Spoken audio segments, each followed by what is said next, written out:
Assalamualaikum warahmatullahi wabarakatuh. Perkenalkan, kami dari kelompok 1 yang beranggotakan pertama saya sendiri Arba Alfitriatus Sofyan, yang kedua Imro'atul Munawaroh, yang ketiga Ulfatul Fuadiyah, yang keempat Hurin Inanuri, yang kelima Muhammad Hasan, dan yang keenam Khalil Al-Yazid. Nah, kelompok kami memilih berwirausaha yaitu menjual martabak ayam suwir. Nah, berikut akan dipaparkan oleh rekan-rekan saya. Yang pertama, pembahasan tentang modal awal akan dijelaskan oleh Muhammad Hasan. Yang kedua, penjelasan tentang perincian 10 kali penjualan oleh Imro'atul Munawaroh dan Ulfatul Fuadiyah. Kemudian penjelasan yang ketiga tentang akumulasi penjualan 10 kali oleh Hurin Inanuri, dan yang berikutnya dijelaskan oleh Khalil Al-Yazid mengenai dokumentasi dari penjualan martabak ayam suwir. Dan yang terakhir akan ditutup dengan penjelasan buku bacaan yang menjadi acuan kelompok kami dalam menyampaikan dan melakukan penjualan martabak ayam suwir. Assalamualaikum warahmatullahi wabarakatuh. Perkenalkan, nama saya Muhammad Hasan, NIM 22384111021 dari Prodi Bahasa dan Sastra Indonesia. Di sini saya akan melaporkan terkait modal awal kewirausahaan. Di sini dari kelompok kami menggunakan dana pribadi. Kita patungan sebesar 25.000. Nah, kan kelompok kami ada 6 orang, jadi terkumpulnya keseluruhan itu 150. Itu sebagai modal awal. Hanya itu yang bisa saya sampaikan, kurang lebihnya mohon maaf. Assalamualaikum warahmatullahi wabarakatuh. Perkenalkan, nama saya Imro'atul Munawaroh. Di sini saya akan menyampaikan hasil kelompok kami berjualan. Nah, pada hari pertama, kelompok kami menjual sebanyak 32 pieces martabak ayam suwir dengan harga 2.000. Dengan penghasilan 64.000. Pengeluaran hari pertama untuk membeli bahan, kelompok kami mengeluarkan dana sebesar 108.500. Perhitungan laba atau rugi di hari pertama yaitu 44.500. Dikarenakan adanya bahan mentah yang tidak terpakai dan setengah dari stok bahan untuk diproduksi batal dijual. Untuk hari kedua, kelompok kami menjual sebanyak 65 pieces dengan hasil Rp130.000. Pembelian bahan pada hari kedua yaitu sebesar 66.500. Pada hari kedua ini kami mendapatkan laba sebesar 63.500. Untuk hari ketiga, kami menjual sebanyak 46 pieces martabak ayam suwir dengan hasil Rp92.000. Pembelian bahan pada hari ketiga sebesar Rp128.000. Dan pada hari ketiga ini mendapatkan rugi sebesar Rp36.000 dikarenakan beberapa produksi gagal dalam proses penggorengan. Untuk hari keempat, kami menjual sebanyak 63 pieces dengan hasil Rp126.000. Pembelian pada hari keempat ini sebesar Rp75.500 dan mendapatkan laba sebesar Rp49.000. Untuk hari kelima, kami menjual sebanyak 52 pieces martabak ayam suwir dengan hasil 104. Pada hari kelima, kami tidak membeli bahan baku, dikarenakan masih ada stok pada hari sebelumnya, dan kelompok kami mendapatkan laba sebesar Rp104.000. Mungkin itu penjelasan yang dapat saya sampaikan. Untuk pembahasan selanjutnya akan dilanjutkan oleh teman saya. Terima kasih. Baik, saya Ulfatul Fuadiyah akan melanjutkan penjelasan tentang rincian penjualan kami pada hari ke-6, 7, 8, 9, dan 10. Nah, pada hari ke-6 kami menjual sebanyak 55 pieces dengan harga 2.000 dengan total pendapatan pada saat itu 110.000, dan kami melakukan pembelian barang dengan total 70.500 dengan laba 30.500. Untuk hari selanjutnya, hari ke-7, kami menjual sebanyak 57 pieces dengan harga 2.000 dengan total pendapatan 114.000 dan kami tidak melakukan pembelian karena stok masih ada pada hari kemarin dengan laba yaitu 114.000. Untuk hari ke-8 kami menjual sebanyak 60 pieces seharga 2.000 dengan total pendapatan 120.000 dan kami melakukan pembelian bahan seharga 142.500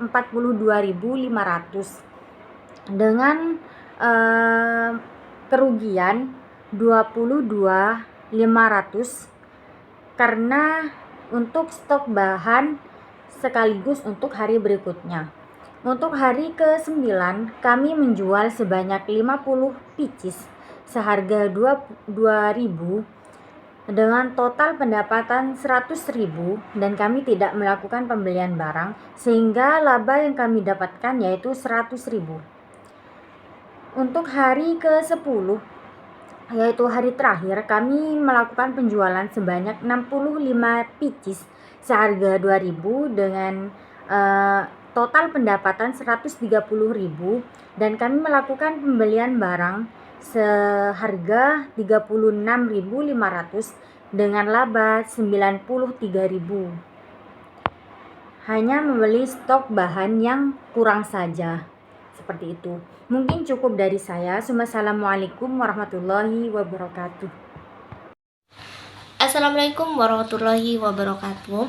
Saya Aurin Indah Nuri akan melanjutkan hasil laporan dari kelompok kami, yaitu pada kumulasi 10 kali produksi.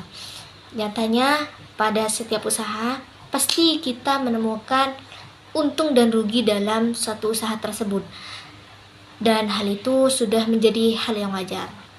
Kita lihat pada tabel ini. Di situ sudah ada keterangan hari dan tanggal kapan kita melakukan produksi jualan dan pengeluarannya, hasil penjualan, serta perhitungan laba dan ruginya. Hal itu sudah pasti menjadi perhitungan dalam membuka usaha. Di kelompok kami ini sudah melakukan 10 kali produksi, dan kerugian yang kita alami itu pada hari pertama, ketiga, dan ke-8.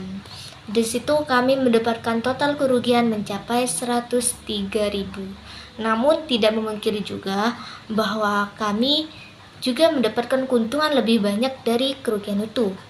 Karena dari 10 kali produksi kami mendapatkan keuntungan banyak dari pengeluaran awal pada 7 kali produksi, yaitu di hari kedua, 4, 5, 6, 7, dan 9, 10.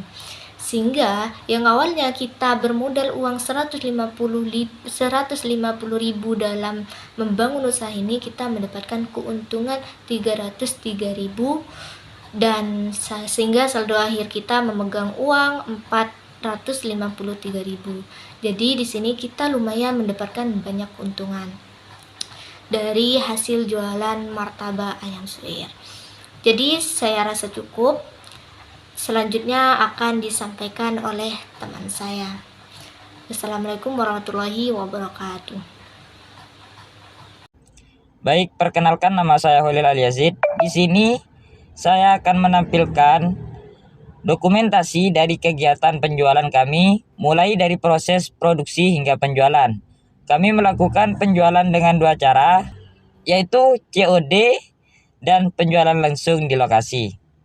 Mungkin hanya ini dokumentasi dari proses produksi hingga penjualan. Sekian dari saya. Wassalamualaikum warahmatullahi wabarakatuh.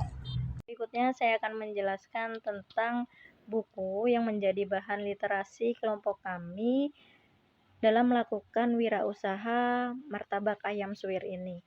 Kami menggunakan buku kewirausahaan yang ditulis oleh Ibu Hajah D. Made Darmawati SPD MM.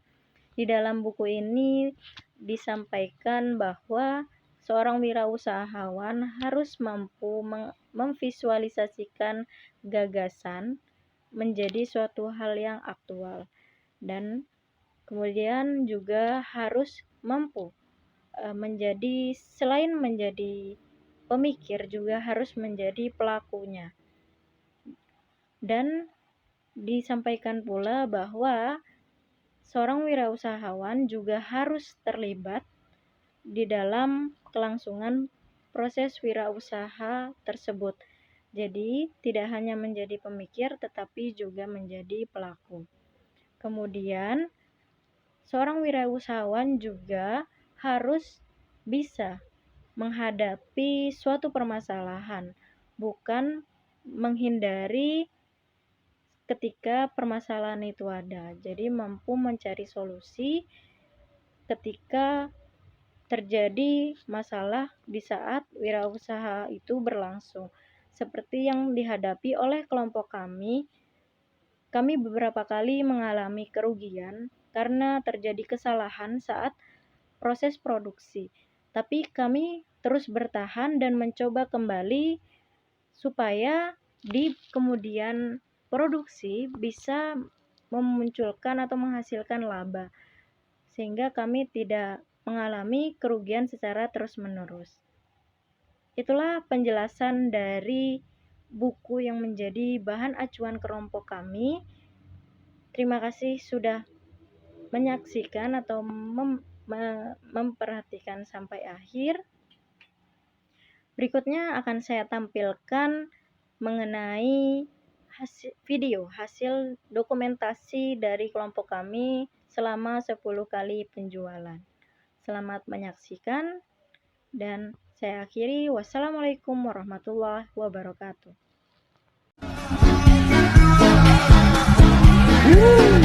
Makin banyak orang miring ngurusin hidup orang lain mulu. Mungkin hidupnya kagak penting, banyak banget yang ngomongin, tapi gue jadi trending. Gue gak ambil pusing, mereka benci mungkin karena makin banyak orang miring ngurusin hidup orang lain mulu. Mungkin hidupnya kagak penting, banyak banget yang ngomongin, tapi gue jadi trending. Gue gak ambil pusing, mereka benci mungkin karena makin banyak orang miring ngurusin hidup orang lain mulu. Mungkin hidupnya kagak penting, banyak banget yang ngomongin, tapi gue jadi trending. Gue gak ambil pusing, mereka benci mungkin karena makin banyak orang miring ngurusin hidup orang lain mulu. Mungkin hidupnya kagak penting, banyak banget yang ngomongin, tapi gue jadi trending. Gue gak ambil pusing, mereka benci mungkin karena makin banyak orang miring ngurusin hidup orang lain mulu. Mungkin hidupnya kagak penting, banyak banget yang ngomongin, tapi gue jadi trending. Gue gak ambil pusing, mereka benci mungkin karena makin banyak orang miring ngurusin hidup orang lain mulu. Mungkin hidupnya kagak penting, banyak banget yang